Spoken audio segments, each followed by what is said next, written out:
Bismillahirrahmanirrahim. Assalamu alaikum. Welcome to Practical Physics Pakistan. My name is Amir and today we are going to discuss second year physics chapter number 14, electromagnetic induction. So let's move on to practically electromagnetic induction. Alright, what is electromagnetic induction? Electromagnetic induction को practically समझने से पहले यहाँ पर मैं electromagnetism की जो history है उसको थोड़ा सा रिवाइज करवा देता हूँ सो दैट कि आप स्टूडेंट्स को इलेक्ट्रोमैग्नेटिक इंडक्शन की प्रैक्टिकली समझ आ जाए कि व्हाट इज़ इलेक्ट्रोमैग्नेटिक इंडक्शन। 1820 से पहले लोग चार्जेस और मैग्नेट को अलग अलग स्टडी कर लेते थे, यानी ये कंसेप्ट था कि चार्जेस और मैग्नेट के दरमियान कोई रिलेशन नहीं है। यानी अगर चार्ज रेस्ट में है तो उनको इलेक्ट्रोस्टैटिक्स में स्टडी किया जाता था, और अगर चार्जेस हमारे पास मोशन में हो, जिस तरह आपको नज़र भी आ रहा है कि इस वायर में जो चार्जेस है वो मोशन में है, तो उनको करंट इलेक्ट्रिसिटी में स्टडी कर लेते थे। और अगर आपने मैग्नेट को स्टडी करना है तो उनको वो मैग्नेटिज्म में स्टडी कर लेते थे। इन शॉर्ट के चार्जेस और मैग्नेट के दरमियान कोई रिलेशन नहीं था। ठीक है, ये 1820 से पहले का कंसेप्ट था कि अगर चार्ज हमारे पास रेस्ट में हो या चार्ज हमारे पास मोशन में हो, उनका मैग्नेट से कोई लेना देना नहीं है। ये 1820 से पहले का कंसेप्ट था। लेकिन 1820 में एक Danish physicist Hans Christian Oersted एक लेक्चर के दौरान डेमो दे रहा था। उस डेमो में उसने ऑब्जर्व किया कि एक मैग्नेटिक नीडल एक वायर के पास पड़ा हुआ है। जब उस वायर से करंट पास होती है तो वो मैग्नेटिक नीडल भी डिफ्लेक्शन शुरू कर लेता है। यानी हमारे पास एक वायर है, उस वायर के नीचे एक मैग्नेटिक नीडल लगा हुआ है। ठीक है, जब इस वायर से करंट पास होती है तो ये जो हमारे पास मैग्नेटिक नीडल है ये डिफ्लेक्शन शुरू कर लेता है। लेकिन जब हमारे पास करंट ज़ीरो हो जाती है तो ये डिफ्लेक्शन स्टॉप हो जाती है। अब उनको शक हो गया कि हमारे पास जो चार्जेस है और मैग्नेट है उनके दरमियान तो कोई रिलेशन है नहीं, यानी चार्ज अलग चीज़ है और मैग्नेट अलग चीज़ है। लेकिन यहाँ पर वो प्रैक्टिकली क्या देख लेता है कि इस वायर से जब करंट पास होती है तो ये जो मैग्नेटिक नीडल है ये इस तरह की डिफ्लेक्शन शुरू कर लेता है, जो कि आपको प्रैक्टिकली नज़र भी आ रहा है। और जब करंट हम ज़ीरो कर लेते हैं तो ये डिफ्लेक्शन फिर ख़त्म हो जाती है। अब यहाँ से ना उनको शक हो गया कि मुझे लग रहा है कि मैग्नेट और चार्जेस की जो मोशन है उनके दरमियान कोई रिलेशन है। अब उस शक को रिमूव करने के लिए उसने कुछ एक्सपेरिमेंट्स परफॉर्म किए, और वो एक्सपेरिमेंट्स ये है। मैग्नेट और चार्जेस के फ्लो के दरमियान रिलेशन को फाइंड करने के लिए हांस क्रिश्चियन ऑर्स्टेड ने कुछ इस तरह की एक्सपेरिमेंटल अरेंजमेंट कर ली। उसने एक बैटरी ली और बैटरी को एक वायर के साथ अटैच कर लिया, बीच में एक स्विच भी लगा लिया ताकि इस वाले सर्किट में करंट को हम ऑन और ऑफ कर सके। अच्छा, उसके बाद उसने एक मैग्नेटिक कंपास ले लिया। ये हमारे पास एक मैग्नेटिक कंपास है।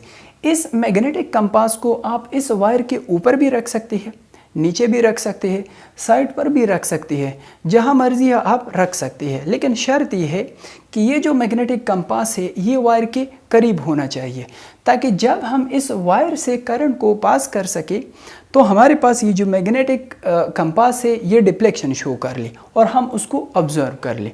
अच्छा, अब राइट नाउ हमारे पास इस मैग्नेटिक कंपास की जो डायरेक्शन है, यानी ये हमारे पास नॉर्थ साइड है और ये हमारे पास साउथ पोल है। ठीक है, नॉर्थ पोल और साउथ पोल। जब हम इस स्विच को ऑन करेंगे तो जाहिर बात है कि इस सर्किट में करंट फ्लो करना शुरू हो जाएगा। तो जब हम इस स्विच को ऑन कर लेते हैं तो हमारे पास इस वायर में करंट फ्लो करना शुरू हो जाएगा। तो ऑर्स्टेड क्या देखता है कि हमारे पास जो मैग्नेटिक नीडल है ना वो इस तरह की डिफ्लेक्शन यानी क्लॉकवाइज डिफ्लेक्शन शुरू कर लेता है। ठीक है, किस तरह? हमारे पास पहला जो मैग्नेटिक कंपास का नॉर्थ पोल था वो इस साइड पे था और साउथ पोल इस साइड पे था।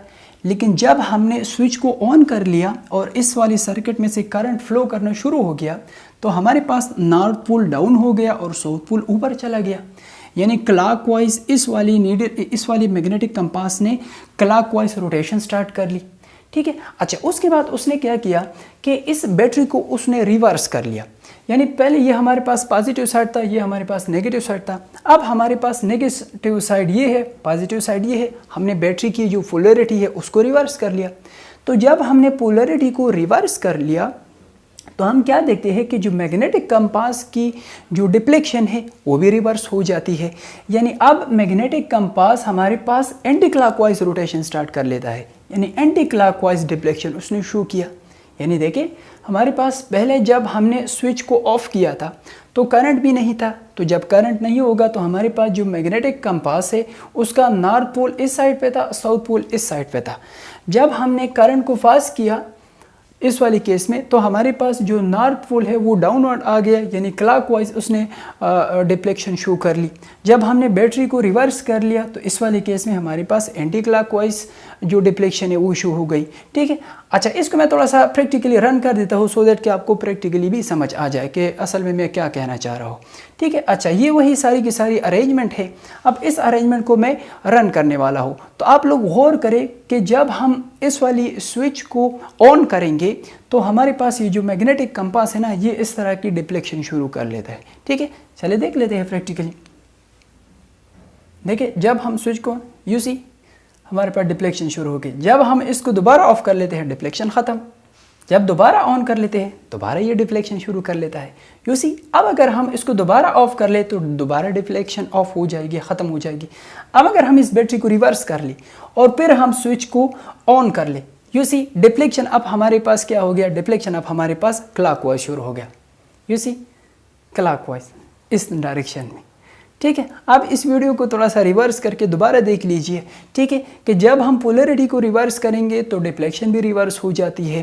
ठीक है, तो इस एक्सपेरिमेंट से ओरस्टेड ने ये अहस कर लिया कि जब भी हमारे पास किसी भी वायर में चार्जेस मोशन शुरू कर लेते हैं ना तो उस मोशन की वजह से उस वायर के इर्द गिर्द हमारे पास एक मैग्नेटिक फील्ड बन जाता है।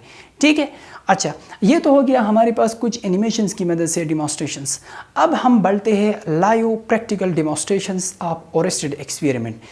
ऑलराइट, एनिमेशंस में हमने प्रैक्टिकली देख लिया कि जब आप एक वायर से करंट को पास कर लेते हैं और उस वायर के करीब अगर एक मैग्नेटिक कंपास पड़ा होगा तो वो मैग्नेटिक कंपास हमेशा डिफ्लेक्शन करेगा। वो डिफ्लेक्शन हमें ये बता रहा था कि इस वायर के इर्द गिर्द हमारे पास एक मैग्नेटिक फील्ड जो है वो क्रिएट हो चुका है। ठीक है, ये हमने एनिमेशंस में देख लिया। अब हम इसी एक्सपेरिमेंट को प्रैक्टिकली परफॉर्म करते हैं। ठीक है, अच्छा इस एक्सपेरिमेंट को परफॉर्म करने के लिए यहाँ पर मैंने एक कॉइल लिया है। ठीक है, ये मेरे पास एक कॉइल है और ये मेरे पास एक मैग्नेट है। राइट नाउ आप देख सकते हैं कि ये कॉइल मैग्नेट की तरफ ना तो अट्रैक्ट हो रहा है ना रिफिल हो रहा है। इसका मतलब ये है कि ये कॉइल राइट नाउ मैग्नेट नहीं है। अगर ये मैग्नेट होता तो ये मैग्नेट इसको अट्रैक्ट कर लेता या रिफिल कर लेता, जिस तरह हमारे पास दो मैग्नेट एक दूसरे को अट्रैक्ट या रिफिल कर लेते हैं। यू सी ये भी एक मैग्नेट है, ये भी एक मैग्नेट है। जैसे ही मैं करीब ले आता हूँ तो हमारे पास ये एक दूसरे को अट्रैक्ट कर लेता है। ठीक है, क्योंकि दोनों ही मैग्नेट है। अब राइट नाउ ये मेरे पास मैग्नेट नहीं है और ये एक मैग्नेट है। लेकिन अगर मैं एक काम करूं, अगर इस कॉइल से मैं करंट को पास कर लूं तो हेंस क्रिश्चियन ओरस्टेड एक्सपेरिमेंट में हमने देख लिया था कि जब आप एक कॉइल से या किसी भी वायर से करंट को पास कर लेते हैं तो वो कॉइल या वायर हमेशा इसके इर्द गिर्द मैग्नेटिक फील्ड क्रिएट हो जाएगा। ठीक है, तो चले प्रैक्टिकली देख लेते हैं कि जब मैं इस कॉइल से करंट को पास करूंगा तो आप प्रैक्टिकली देख लें कि इस कॉइल में मैग्नेटिक फील्ड क्रिएट होता है या नहीं होता। ठीक है, let's move on to practically. अब यहाँ पर मैंने इस कॉइल को इस मैग्नेट के ऊपर रख दिया है और इस कॉइल से अब मैं करंट पास करने वाला हूँ।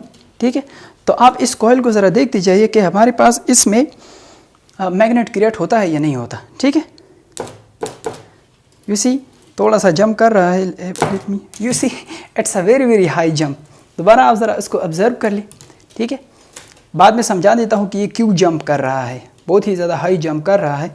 ठीक है, ये मेरे पास कॉइल है, अभी मैंने करंट पास नहीं किया। जैसे ही मैं इस कॉइल से करंट को पास करवाऊंगा तो ओरस्टेड एक्सपेरिमेंट के मुताबिक इस कॉइल के इर्द गिर्द हमारे पास मैग्नेटिक फील्ड क्रिएट हो जाएगा। तो नीचे भी मैग्नेट पड़ा हुआ है, कॉइल भी मैग्नेट बन गया है। तो मैग्नेट क्या करती है, एक दूसरे को या तो अट्रैक्ट करेंगे या रिफेल करेंगे, डिपेंड्स अपॉन पोलैरिटी। ठीक है, you see it's a very strong magnet. आपको आई होप कि आपको नज़र आ रहा होगा। अच्छा, यहाँ पर अगर मैं इस वाले मैग्नेट्स में रख दूँ, ये बहुत ही ज़्यादा स्ट्रॉन्ग मैग्नेट्स है, तो आप इसको ज़रा, इसकी मोशन को ज़रा मुलाहिजा कीजिए। यू सी कितना हाई जंप कर रहा है, क्यों कर रहा है ये जंप? यू सी,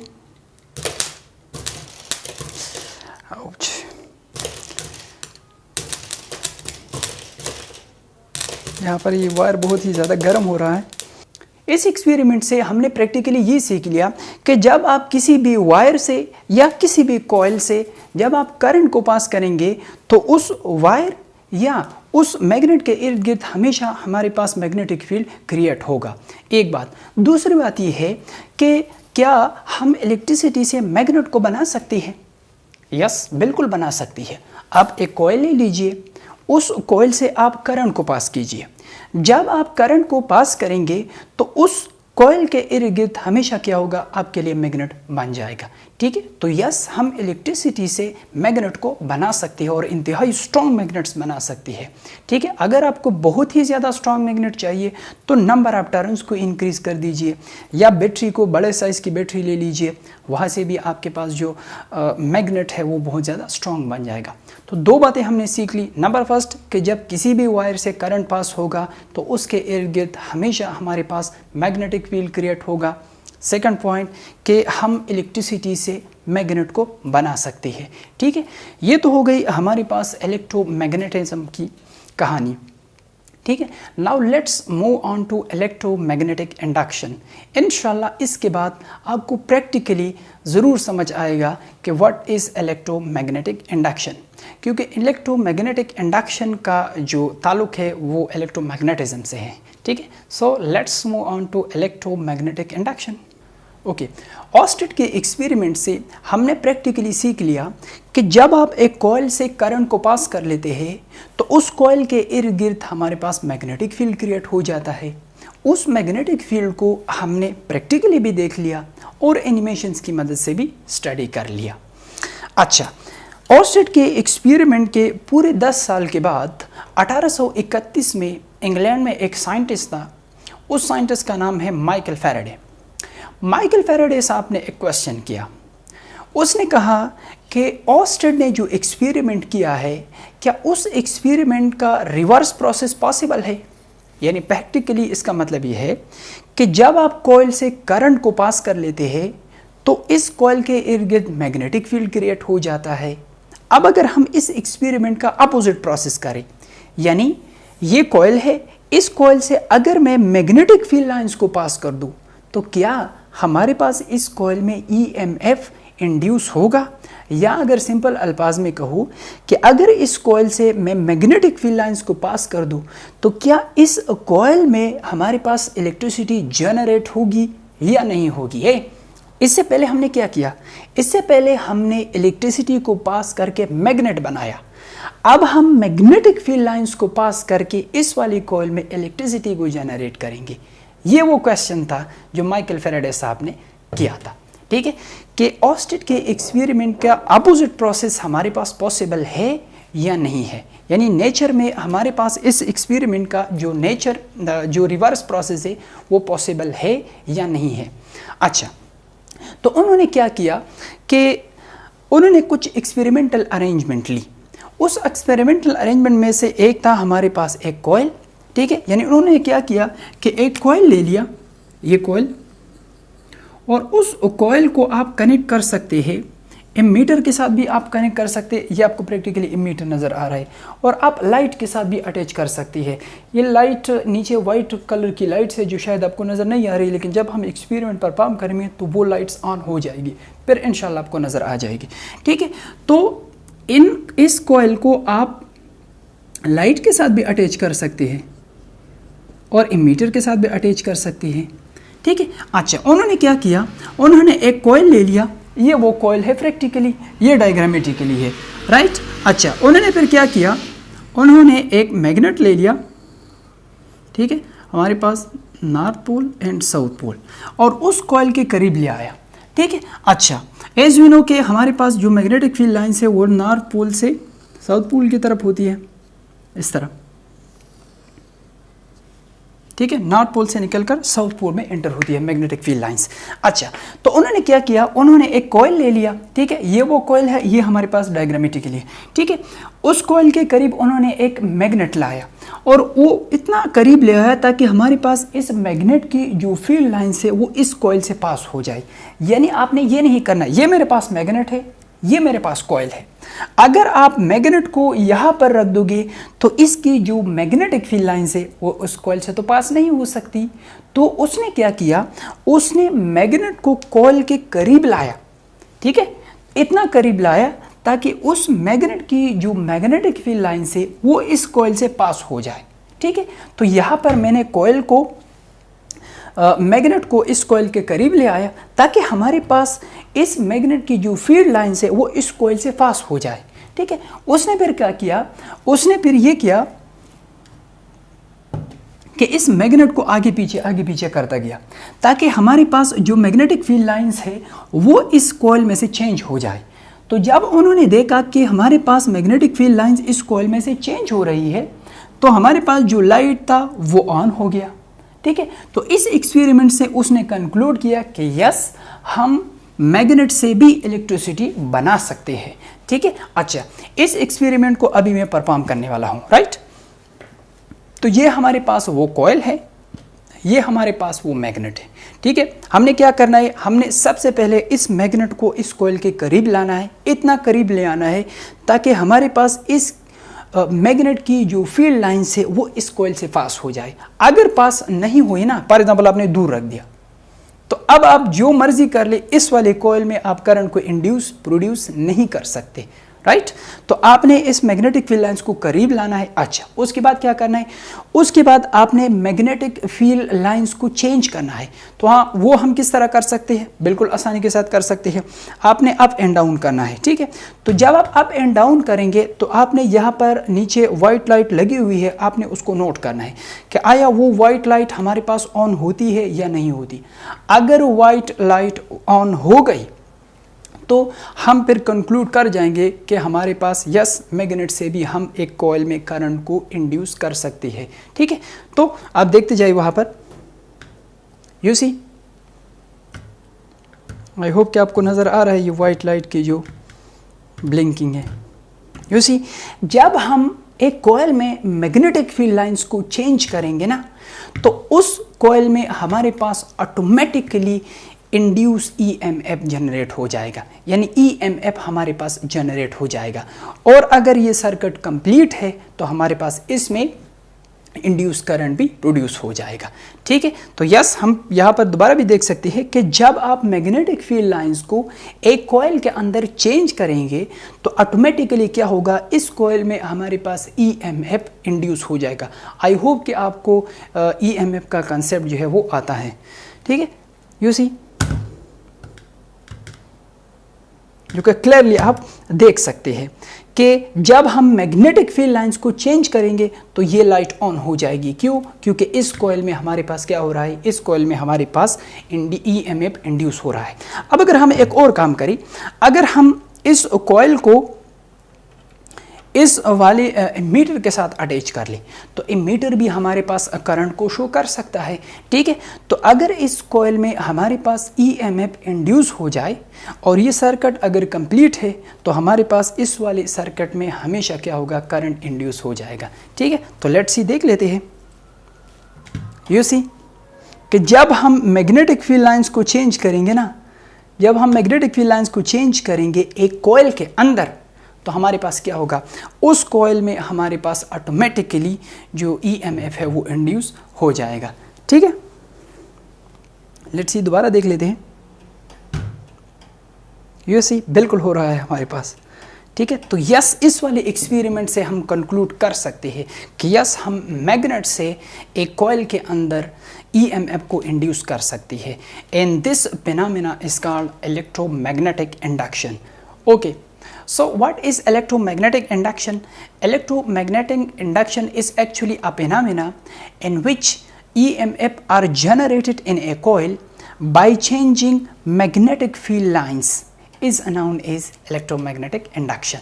तो यहाँ पर अगर आपने डिफिनेशन को नोट करना है तो यहाँ से आप कर सकते हैं कि a phenomena in which EMF are generated in a coil by changing magnetic flux or field lines are known as electromagnetic induction।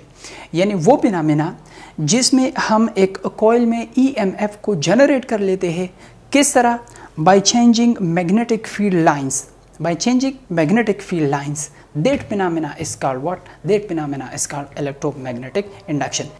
तो ये था हमारे पास इलेक्ट्रोमैग्नेटिक इंडक्शन का इंट्रोडक्शन पार्ट। अपने नेक्स्ट लेक्चर में इंशाल्लाह हम माइकल फैराडे साहब की जो एक्सपेरिमेंट्स थी उनको हम डिटेल से स्टडी भी करेंगे और प्रैक्टिकली यहाँ पर डिमॉन्स्ट्रेट भी करेंगे। ओके, उसके बाद हम इंशाल्लाह Faraday's law of electromagnetic induction उनको हम डिस्कस भी करेंगे और इंशाल्लाह हम यहाँ पर प्रैक्टिकली डिमॉन्स्ट्रेट भी करेंगे। ठीक है, तो तब तक के लिए इजाज़त दीजिए। अल्लाह हाफिज़।